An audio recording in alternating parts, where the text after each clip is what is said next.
Всем привет на канале Стройвагон ТВ. Сегодня мы с вами будем рассматривать несколько видов кирпичных каминов, которые отличаются не только по внешнему виду, но и по функциональным возможностям.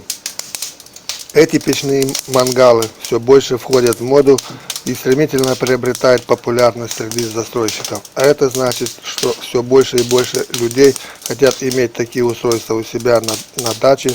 И в этом смысле такие устройства захотите и вы построить где-нибудь в загородном доме. Кирпичный мангал может служить не только для приготовления пищи и всевозможных блюд из мяса, но также его можно использовать и для обогрева помещения. Для обогрева помещения мангал как основной нагревательный элемент, конечно же, не подходит, но вот как вспомогательный в самый раз. Чаще всего располагают мангал из кирпича на улице под красивым навесом, предохраняя его тем самым от атмосферных осадков. Но если у вас есть просторная кухня или отдельное помещение для отдыха, а также желание, то можно использовать мангал не только по прямому назначению, но также как предмет декора интерьера. Можно совместить функции кирпичного мангала с функциями камина. Для этого стоит его лишь красиво оформить. Сегодня в этом выпуске мы поговорим о том, как можно построить кирпичный мангал своими силами, не прибегая при этом к помощи профессиональных мастеров.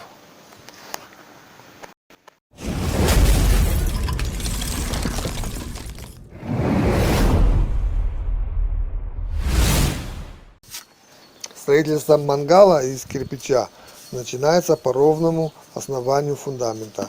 Фундамент должен иметь достаточную глубину заложения и быть прочным и долговечным.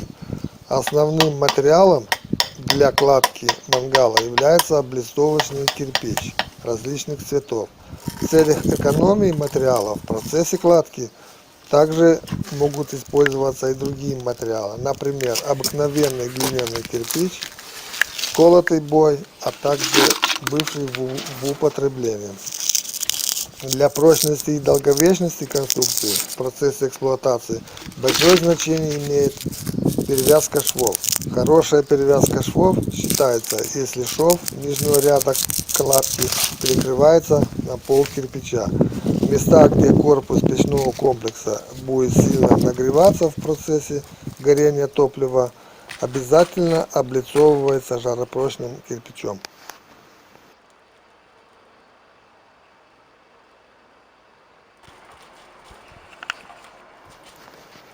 Топливники печей перекрывают сводами и арками. Своды опираются на стены топливника или на плиты, оттесанные под определенным углом кирпичи. Существуют следующие виды сводов: круглые, пологие, плоские. Высота подъема свода называется стрелой подъема. Чем выше стрела подъема, тем большую нагрузку может выдержать свод. В кладке сводов и арок должно быть нечетное количество кирпичей. Средний кирпич в верхнем ряду называется замком.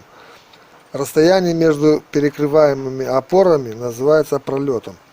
Своды и арки выкладываются по разъемной опалубке.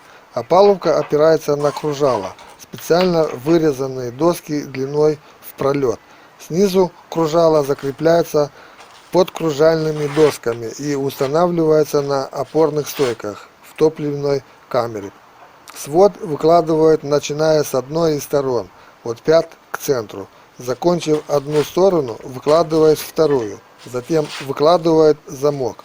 Кладку делают с обязательной перевязкой швов.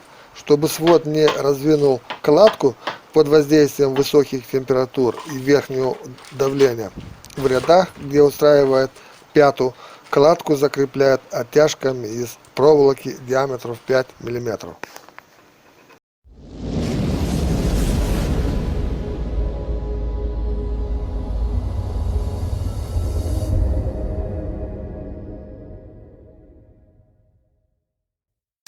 Мангал можно построить из разных материалов, таких как кирпич, бетон или камень. Для того, чтобы построить мангал, не обязательно использовать новые кирпичи, если вы не планируете его выполнить под расшивку швов. Для строительства этого мангала, который вы видите перед собой, был использован облицовочный кирпич. Строение мангала состоит из двух частей, нижнюю и верхнюю. Нижняя часть, так называемая дровница, служит для хранения и сушки дров. Верхняя часть мангала состоит из декоративного обрамления, так называемый портал, в котором горят дрова и который переходит плавно в дымовую трубу. Портал — это декоративная часть мангала, как уже было сказано, и которая обрамляет топку. Мангал можно выполнить из облицовочного кирпича под расшивку или в грязном виде, а потом облицовать камнем. Верхняя часть мангала соединяется с дымовой трубой, которая выносит дымовые газы в атмосферу.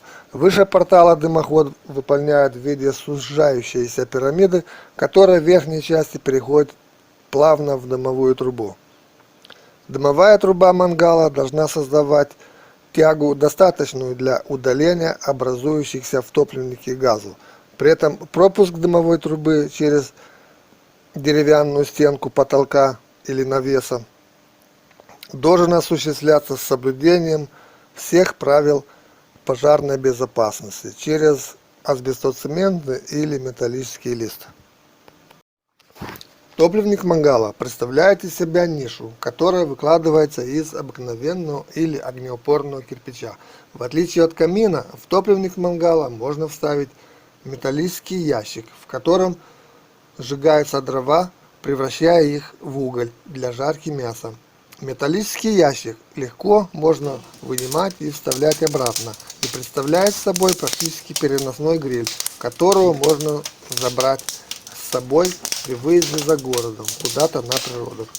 Топливо для мангалов служат сухие дрова, которые можно хранить рядом с мангалом, в специально для этих целей построенных местах.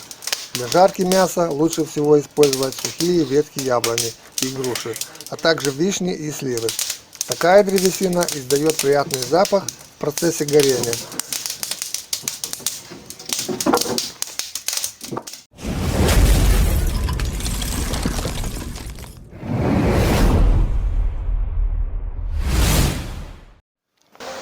Уличные печи, как правило, выполняются из тщательно отобранного обыкновенного красного кирпича, хорошо обожженного на глиняном растворе, или из облицовочного кирпича. Люди возводили уличные печи еще в прошлые века, но в силу сохранившихся традиций и в силу того, что уличные печи стали оптимизировать под современные нужды людей, они и в наши дни пользуются большой популярностью среди застройщиков. Сегодня мы более детально рассмотрим некий вариант усовершенствованной, то есть комбинированной уличной печи с возможностью установки как в жилых помещениях, так и на улице. Такой вариант уличной печи с русской печкой, дровяной плитой, мангалом и мойкой, а также со столешницами для разделки мяса, способен создавать в холодный период года необходимый микроклимат в доме для комфортного проживания людей и обогревать помещение. А также на таком устройстве можно приготовить разнообразные блюда. Такая печь может служить одновременно и для приготовления пищи, например, для выпечки хлеба и других мучных изделий, для сушки фруктов, ягод и грибов, приготовления шашлыков и жаркое. Конструктивным элементом таких печей является перекрытие топливника значительных размеров. Чаще всего в обычной жизни используются более простые и практичные в эксплуатации уличные печи с усовершенствованной конструкцией пищеварочного устройства, которые создаются мастерами печных дел отдельно от отопительных устройств. После внесения в конструкциях уличных печей конструктивных изменений, все больше стали появляться так называемые комбинированные или усовершенствованные конструкции уличных печей. Применение в быту таких комбинированных девайсов, на мой взгляд, во многом оправдано, так как они являются более практичными, экономичными и эффективными. Широкое распространение такие печи получили сравнительно недавно, благодаря универсальности, простотой конструкции и кладки, выполняемая из обыкновенного, тщательно отобранного, без трещин и неровностей красного кирпича, а также с возможностью облицовать такие печи облицовочным кирпичом. Поэтому уличные печи постоянно модернизируются и усовершенствуются. Их адаптируют постоянно под нужды и желания индивидуальных пользователей.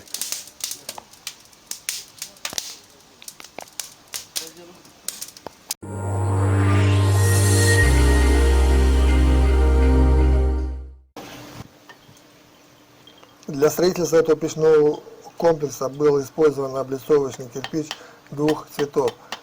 К комплексу с правой стороны примыкает кухонная мойка с подключенной водой, а слева предусмотрен разделочный стол. Под узкой печи располагается ниша для дров, так называемая дровница. Весь комплекс располагается не на улице, а в отдельном специально для него построенном домике, что существенно влияет на расходы материалов.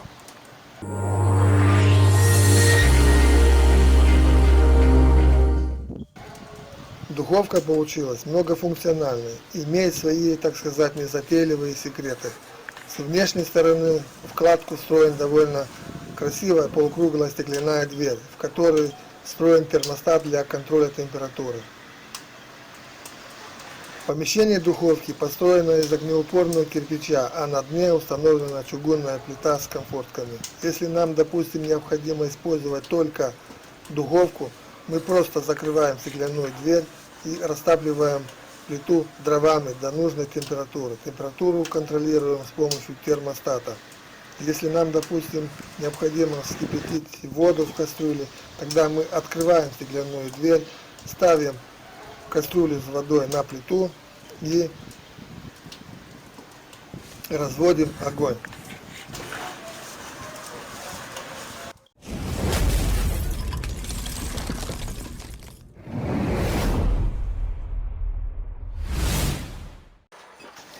Теперь выскажу несколько слов по поводу приготовления глиняного раствора. Дело в том, что глиняный раствор – это основной строительный материал прикладки печей, и от его качества зависит долговечность самой печи. Обыкновенная глина является вяжущим материалом, используемым для приготовления раствора прикладки печей. Прочность и качество кладки в значительной степени зависят от жирности и пластичности глины. Тощая глина имеет в своем составе до 30% песка, жирная от 2 до 3, а средняя по жирности до 15%. То есть в зависимости от количества песка глина может быть жирной, средней и тощей. Для приготовления раствора сперва нужно определить жирность глины. Потом в зависимости от этого смешать с песком в определенных пропорциях и добавить нужное количество воды. Как видите, процесс этот трудоемкий и требует времени и опыта для приготовления глиняного раствора. Поэтому в целях упрощения работы печных мастеров сегодня различными кирпичными заводами выпускается готовая к употреблению обыкновенная или шамотная глина. На вид эта глина напоминает цемент. Она также продается в высушенном измельченном виде, как и цемент. Для использования при приготовлении глиняного раствора следует ее смешать с просеянным песком в пропорциях примерно 2 к 1, то есть к одной части глины добавить 2 части песка. И потом в эту смесь добавить чистую воду. Песок, применяемый в растворах для кладки печей, должен быть без примеси ила, растительных остатков и других включений. До приготовления раствора песок нужно просеять через сито с маленькими отверстиями. Для приготовления глиняного раствора лучше всего использовать песок, который является продуктом разрушения горных пород, то есть горный или овражный. Речной песок, имеющий закругленные частицы, менее пригоден для кладки печей. Зерна горных песков имеют угловатую форму и шероховатую поверхность. Они обладают лучшей сцепляемостью с глиной. Мелкозернистый песок в чистом виде для приготовления раствора непригоден. Такие пески следует смешать в определенных пропорциях с крупнозернистыми. Глиняный раствор разрушается под воздействием влаги, поэтому он непригоден для кладки фундаментов и дымовых труб над крышей. Эти части печи выполняют на известково-цементном растворе или чисто на песчано-цементном.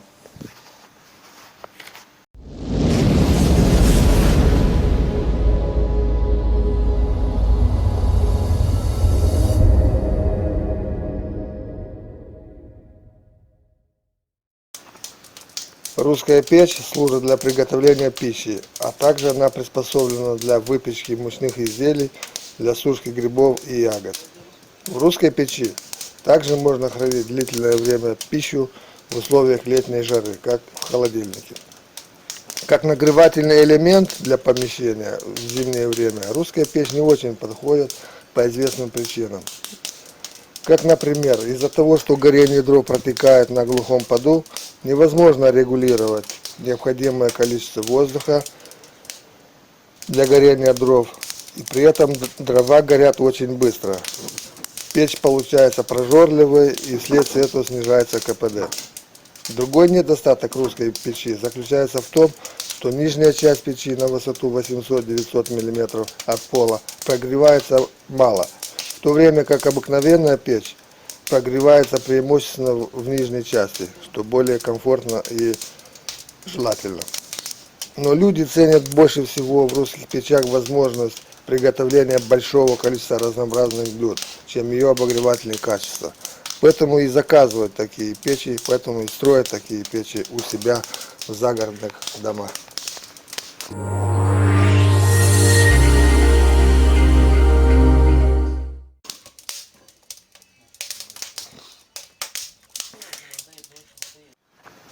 С левой стороны печного комплекса находится так называемая дровяная кухонная плита, на которой можно подогреть, например, воду в большом количестве или приготовить большое количество разнообразных блюд. В центре печного комплекса располагается мангал для жарких шашлыков, в котором также можно приготовить разнообразные блюда. Например, можно жарить домашнюю колбасу, а также рыбные изделия. Также можно коптить мясо и рыбу. Этот пищеварочный печной комплекс предназначен именно для приготовления большого количества разнообразных блюд и не предназначен для отопления жилища. Поэтому и располагать его рекомендуется не в жилом доме, а в отдельной беседке или под навесом.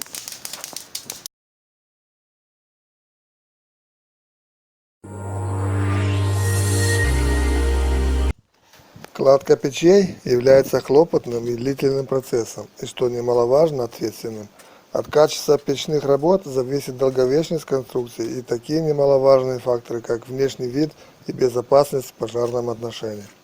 Для кладки печей применяют материалы, обладающие различными физическими свойствами. В нашем случае наиболее важны огнеупорность и тепловое расширение. Не секрет, что отдельные части печи, как, например, топливник, где сгорает топливо, подвергаются разным температурам и в зависимости от степени нагрева расширяются не одинаково. В нашем случае в проекте печного комплекса, имеющий в своем составе русскую печь, были использованы различные строительные материалы, такие как шамотная глина, огнеупорный кирпич и плитка, облицовочный клинкерный кирпич двух цветов, полнотелый керамический красный кирпич, различный кирпичный бой, бетон и стальная арматура для устройства фундамента. При этом нужно знать, что при кладке печей нельзя использовать сгораемые материалы, а также деформирующиеся от нагревания. Накладку лицевой части печного комплекса ведут очень ответственно, ведь от качества накладки зависит не только внешний вид комплекса, но и его долговечность. Нижние ряды, самые первые, ведут на цементном растворе, так как нижняя часть печного комплекса в процессе эксплуатации совсем не нагревается. Для получения ровных рядов, когда стенки печи имеют достаточную длину, в углах кладут по одному кирпичу на растворе и натягивает причалку. Кирпичи кладут на растворе вдоль натянутой причалки таким образом, чтобы верхняя лицевая грань кирпича коснулась и была вровень с причалкой. При этом все швы и вертикальные, и горизонтальные заполняются раствором очень тщательно.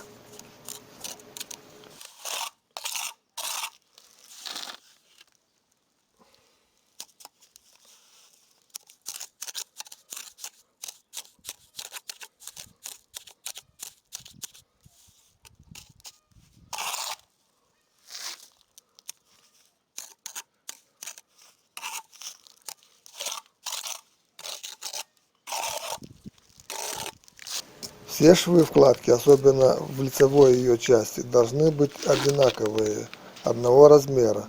Для этого между кирпичами вставляются металлические или пластмассовые ограничители, которые остаются в вкладке примерно на сутки, пока раствор достаточно не окрепнет.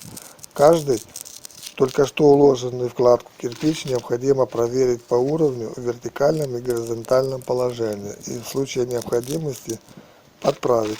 Прикладки ответственных частей теплоисточников, такие как, например, топливник дровяной плиты или мангала, применяют раствор на шамотной глине, а стенки топливника облицовываются огнеупорными кирпичами или огнеупорной плиткой толщиной в 3 см. Кладка дымовой трубы требует особого внимания и большой аккуратности.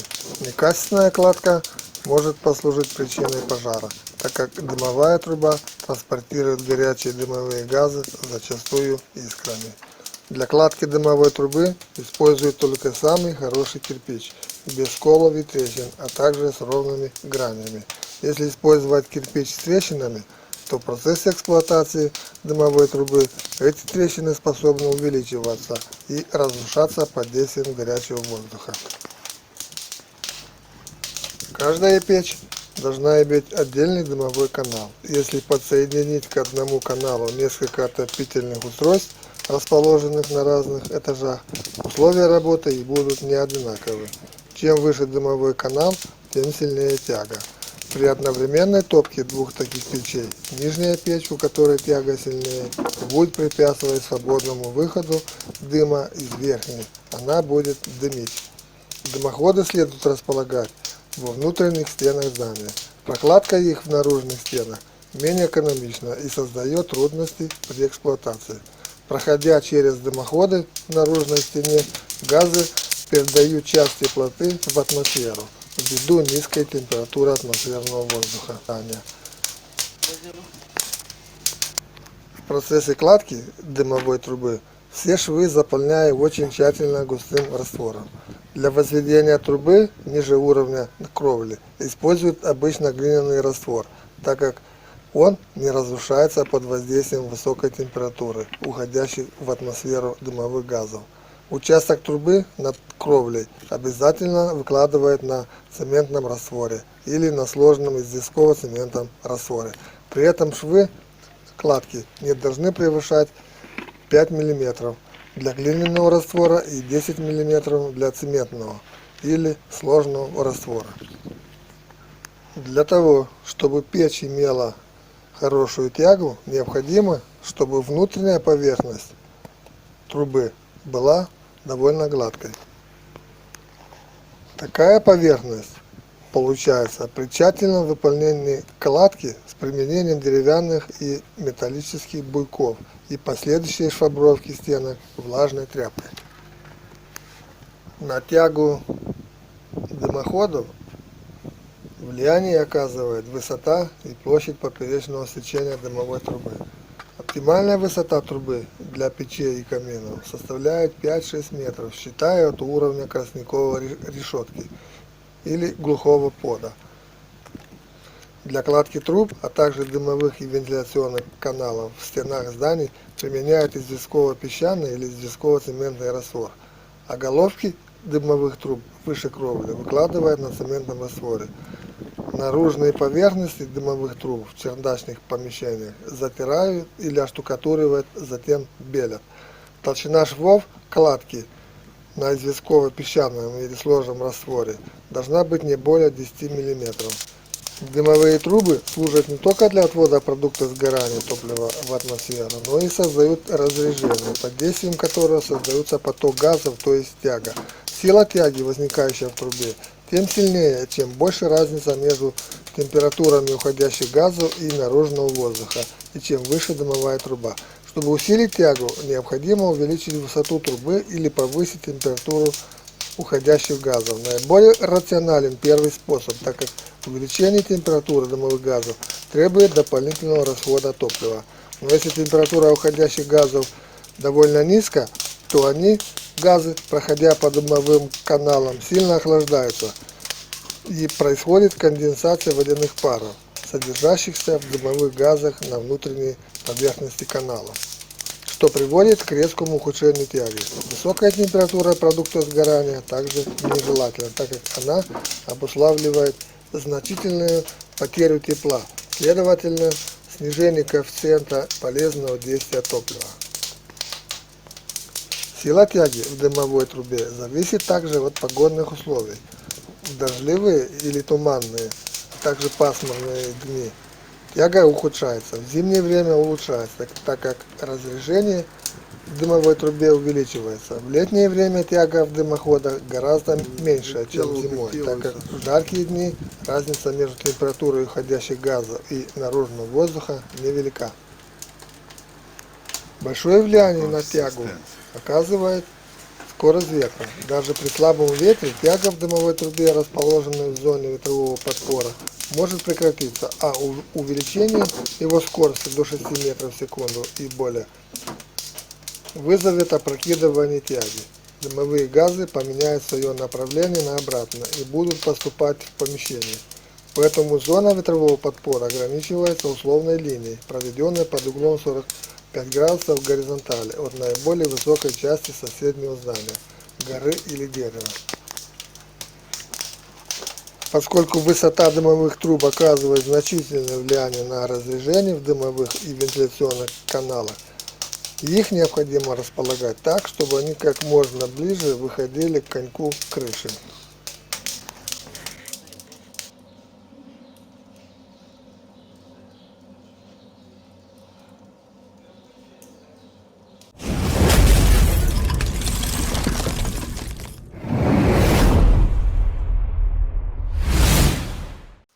Эпоха нефти и газа, можно сказать, что подходит к завершению, но кирпичные печи и печное отопление все еще остаются востребованными в частном секторе строительства.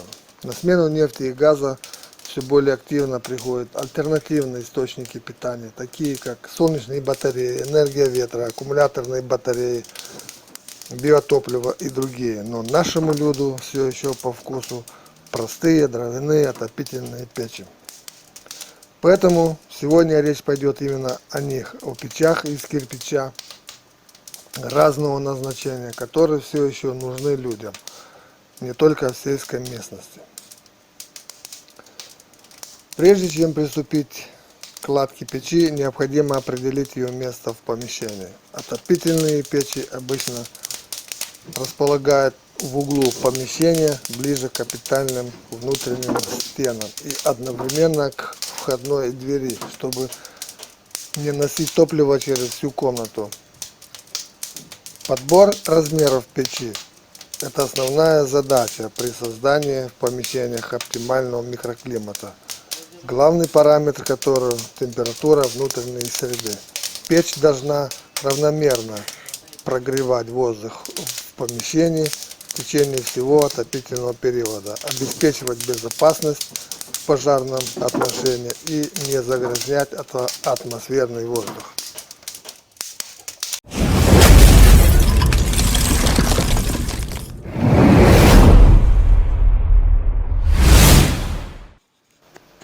Кладка печей – одна из завершающих операций при строительстве дома, и от качества печных работ зависит очень много, например, условия жизни людей, вид помещения и, конечно, пожарная безопасность. Кладку печей проводят на глиняном растворе или на сложном глиняном растворе, в который входят известь и цемент в определенных соотношениях. Сложный цементно-известковый раствор обычно используют для кладки фундаментов или частей печи, которые не нагреваются сильно. Например, часть дымовой трубы, которая располагается над кровлей. При кирпичной кладке следует придерживаться следующих простых правил. Тщательно нужно сортировать кирпичи и подбирать их один к другому. Раствор при этом должен полностью заполнять вертикальные и горизонтальные швы, а они в свою очередь не должны быть толще 5 мм. Раствор для кладки массива печи должен быть глиняным, простым или шамотным. Топливники печей, а также дымообороты являются основные части массива печи. Размеры и конструкции топливников, как и системы дымооборотов, зависят от типа топлива и от силы тяги в дымовой трубе. Поэтому о них мы поговорим более детально в следующих частях этого видео.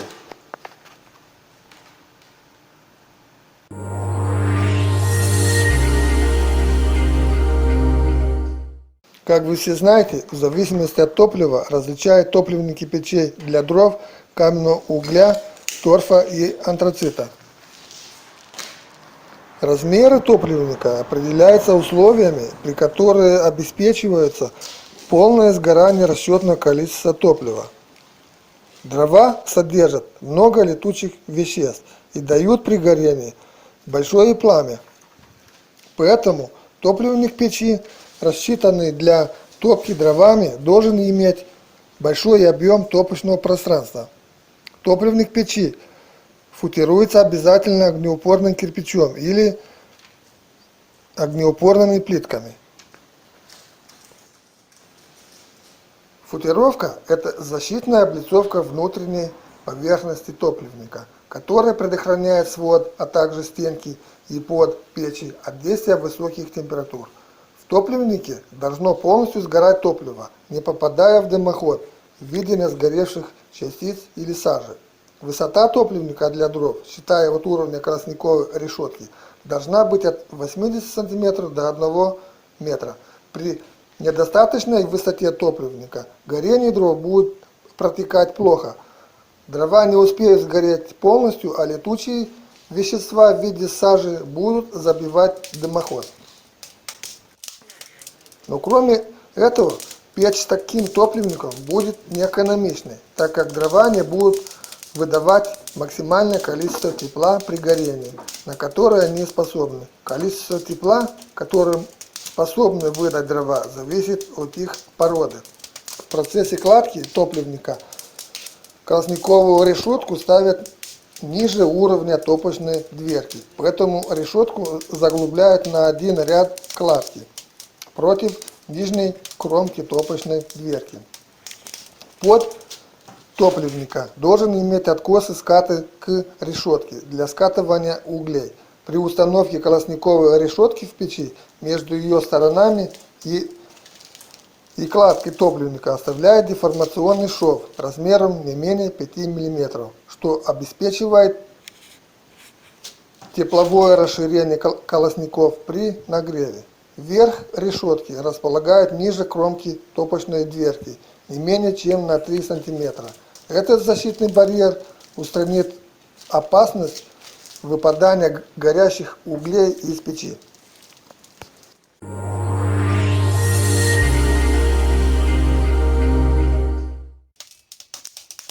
Как уже было сказано раньше, в топливнике должно полностью сгорать топливо. Если все правильно сделать, тогда печь при сгорании дров в топке должна иметь хорошую тягу. Топливо в камере сгорания будет сгореть полностью, а летучие вещества, образующиеся в процессе сгорания топлива, не будут осаждаться на плоскостях каналов печи, образуя при этом слой сажи, который способен ухудшить аккумуляцию теплоты массивом печи.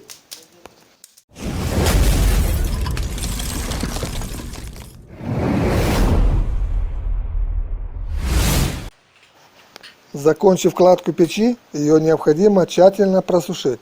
Значительное количество влаги, оставшееся в швах кладки и кирпиче, удаляется постепенно, естественным или искусственным способами. Естественная сушка длится в течение 10-15 суток. При этом Все задвижки и вьюшки в печи и форточки в доме должны быть открытыми. В случае сильного дождя трубу необходимо закрыть. Естественный способ сушки при этом предпочтителен. При искусственной сушке печь топят, постепенно увеличивая количество топлива, начиная с соломы, бумаги и стружки, затем добавляя щепки, мелкие дрова. Топливо закладывается в несколько приемов от 20-25% нормы при первой закладке, увеличивая количество топлива на 10-15% и доведя его до полного объема за 4-5 приемов топки. После каждой топки все задвижки и вьюшки оставляют открытыми. Сушка считается законченной, если на поверхность печи не образуются сырые пятна, а на вьюшке и задвижке отсутствуют следы конденсата. Для того, чтобы растопить печь, необходимо иметь определенные навыки. Для того, чтобы насладиться теплом и уютом, избежать излишнего задымления и потерь тепла, необходимо соблюдать определенные правила. Так, при топке с открытой топочной дверкой теряется до 40% тепла, а если через поддувало поступает излишнее количество воздуха, потери тепла могут составить до 20%. В течение отопительного сезона рекомендуется 2-3 раза прочищать дымовые трубы. Летом дымоходы очищают от сажи и при необходимости ремонтируют печь. При этом не забывают заделывать трещины и другие неполадки. Перед каждой топкой следует обязательно очищать от золы колосниковую решетку, чтобы обеспечить быстрое прохождение воздуха к горящему топливу. Топливо должно быть сухим. При сжигании сырых дров на стенах дымоходов образуется конденсат в результате смешивания водяных паров с сажей. Дрова заготавливают заранее, так как колотые дрова считаются сухими только через год сушки их под навесом. Разные породы деревьев имеют разную теплоотдачу. Лучшие дрова считаются из ясеня и дуба, березы. Затем по мере убывания коэффициента теплоотдачи идут лиственница, сосна, ольха, ель, осина и липа. Желательно, чтобы поленья наколотых дров были одинаковой толщины, примерно 8-12 см, и из одной породы деревьев. Дрова укладываются горизонтально, рядом или клеткой, с расстоянием не менее 10 мм. Расстояние от дров до верха топливника должно быть не менее 20 мм. Вьюшечная задвижка и поддувальная дверка должны быть открыты. Растапливать печь можно следующим способом. Дрова нужно уложить на колосниковую решетку. Затем под дровами подкладывать бересту или мелкие дрова и так далее. После этого поджигают, а затем загружают дрова мелко наколотые и закрывают топочную дверцу. Затем открывают поддувальную. Следующую партию дров загружают после прогорания первых до крупных углей и так далее. Тягу в печи регулируют поддувальной дверкой, задвижкой или вьюшкой. Если в топливнике пламя ярко-белого цвета, а в каналах слышен гул, необходимо уменьшить подачу воздуха, потому что тяга в этом случае слишком велика. Потемнение пламени указывает на недостаток кислорода. В этом случае необходимо полностью открыть поддувальную дверку, чтобы увеличить приток воздуха. Иногда, чтобы дополнительно увеличить тягу, открывают слегка дверку топливника. Показателем нормального процесса горения является пламя светло-желтого цвета. В конце топки на стадии образования углей вьюшечные задвижки прикрывают полностью.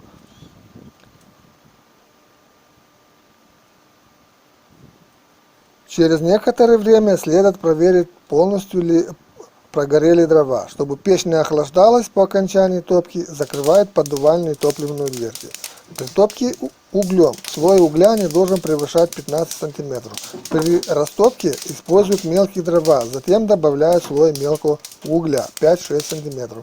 И лишь после этого разгорания засыпает крупный уголь. Можно использовать и мелкий уголь, и даже угольную пыль, слегка промочив его водой и завернув в газету. Мелкий уголь и пыль добавляют к крупному углю, когда он хорошо разгорится. Следующие порции угля загружают, когда предыдущие почти сгорели. Для сжигания угля необходим усиленный приток воздуха, поэтому подвальную дверку полностью открывают. Только когда в топливнике не наблюдается синих огоньков, а шлак покрыт золой, можно закрыть вьюшку или вьюшечную задвижку. Чтобы при окончании топки углем избежать образования угарного газа, необходимо убедиться в том, что стенки печи достаточно прогрелись. Очистить топливник от остатка топлива и только затем закрывать дымовую трубу. Остатки топлива можно использовать для следующей топки.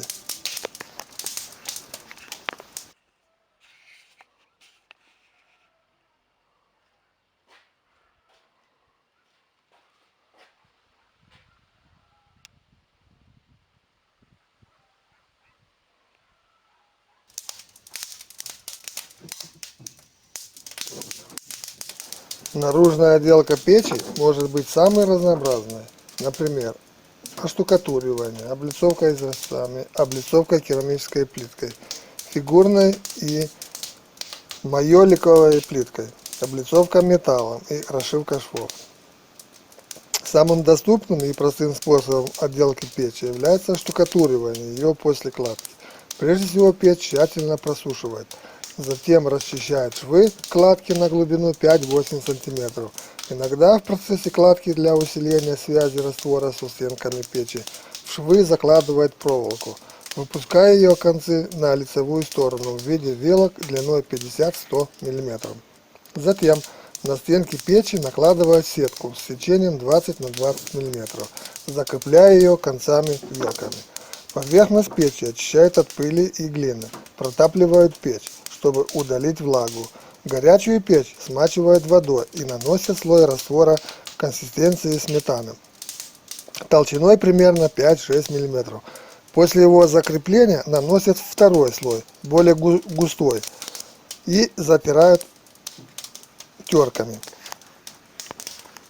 Наиболее надежные растворы армированные асбестом 6-7 сорта группы следующего состава. На одну часть глины берут одну часть известкового теста, добавляют 2 части песка и 1/100 часть асбеста.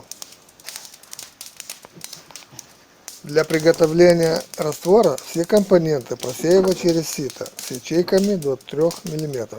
Готовят сухую смесь из песка, асбеста, цемента, затем перемешивают эту смесь с густым, заранее приготовленным известковым или глиняным молоком. Если раствор содержит гипс, его добавляют в готовую смесь из песка, асбеста и известкового молока. Предварительно гипс затворяют водой до сметанообразной массы. Раствор тщательно перемешивают и быстро используют в течение 4-6 минут с момента приготовления. Оптимальная толщина штукатурки должна быть 10-12 мм. Допускается в исключительных случаях до 20 мм, но при толщине слоя не более 15 мм трещины могут возникать чаще, да и заделывать их будет сложнее. Высохшую штукатурку забеливают известковым молоком с солью. На 100 грамм поваренной соли добавляют ведро раствора.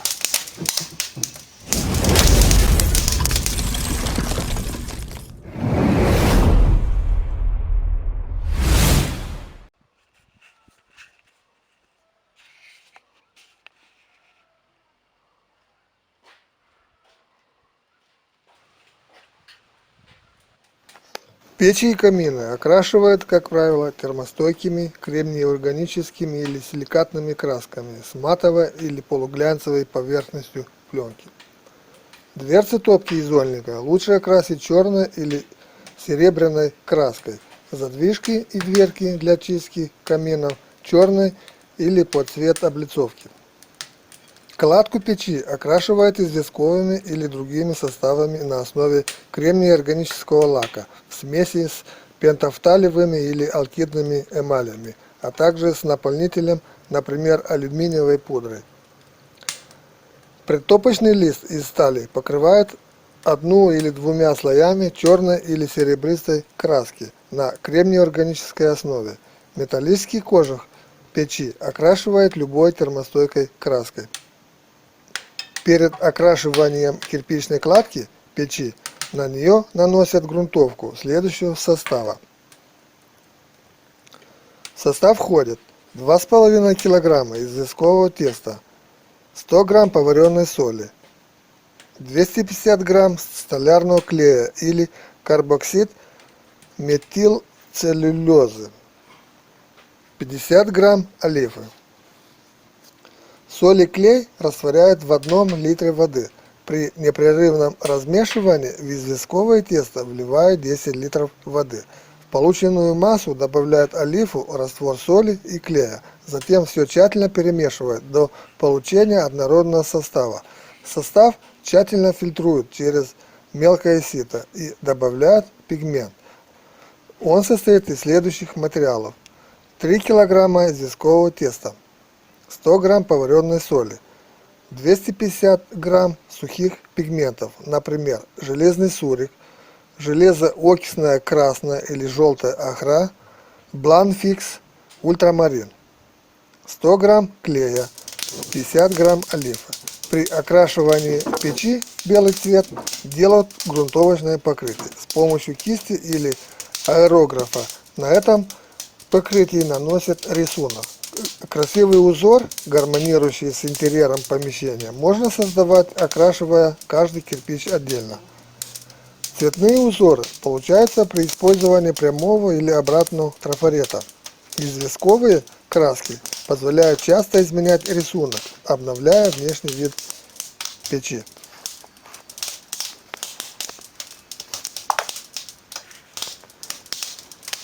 Если печь не предполагается облицевать или оштукатуривать, проводят так называемую декоративную обработку швов. В этом случае для кладки наружных стенок подбирают ровный и гладкий кирпич. Можно облицовочно. Швы оставляют незаполненными на глубину примерно 10-12 мм. Готовую кладку очищают от остатков раствора, сглаживают выступы и сколы. Кладку протирают насухо и шлифуют кирпичом при надобности. Затем швы втирают смесь из белого цемента.